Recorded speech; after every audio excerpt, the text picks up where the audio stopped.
Hello viewers, so এই ভিডিওতে দেখব যে আমরা কিভাবে অনেকগুলো ডাটা একসাথে ডিলিট করতে পারবো মঙ্গুজের deleteMany ফাংশনটি ইউজ করে। সো আমি এখানে কয়েকটি ডাটা সিলেক্ট করে নিই আগে। সো আমি এখানে আমার ফাংশনটি লিখে নিই। আমার এখানে হয়তো বা এখানে রান হচ্ছে অলরেডি, সো আমি এটা ক্লোজ করে নিই। সো এখন আমি এখানে আমার ফাংশনটি লিখে নিই, ডিলিট ফাংশনটি। সো আমরা ইউজ করবো হচ্ছে deleteMany ফাংশনটি। So deleteMany।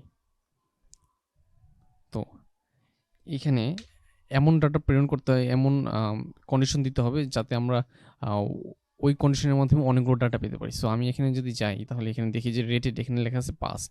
সো আমি যদি এখানে একটু টেস্ট করে দেখি যে আমার এখানে রেটেড পাস্ট দিয়ে কয়টা ডাটা আছে। সো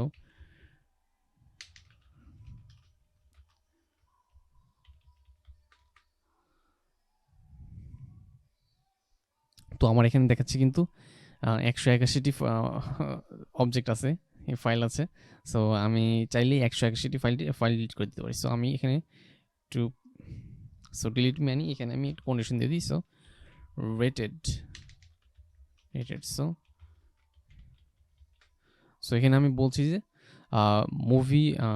মুভি মডেলের ভিতরে বা মুভি কালেকশনের ভিতরে যতগুলো রেটেড পাস্ট মানে রেটেড পাস করেছে ততগুলো ফাইল ডিলিট করে ফেলতে একসাথে ডিলিট করে দিবে। সো আমি যদি এখন এটি রান করি,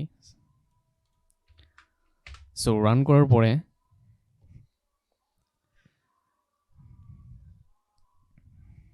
তো দেখুন এখানে কিন্তু বলছে যে হ্যাঁ অ্যাকনলেজ ট্রু এবং ডিলিট কাউন্ট হচ্ছে 181, কারণ এই কন্ডিশনে 181টি ফাইল পাওয়া গেছে। আমরা এখানে অলরেডি দেখেছি যে এখানে 181টি ফাইল আছে। এখন যদি আমি একটু রিলোড দিই, দেখুন এখানে 0 শো করছে। সো তার মানে হচ্ছে ডিলিট করে ফেলছে।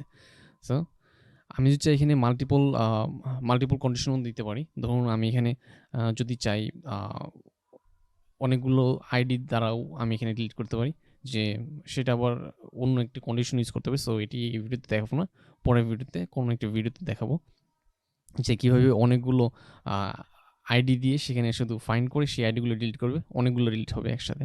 সো deleteMany ইউজ করেই করবো সেগুলো আমরা। সো এটি ছিল হচ্ছে deleteMany এর কাজ। নেক্সট ভিডিওতে দেখা হবে।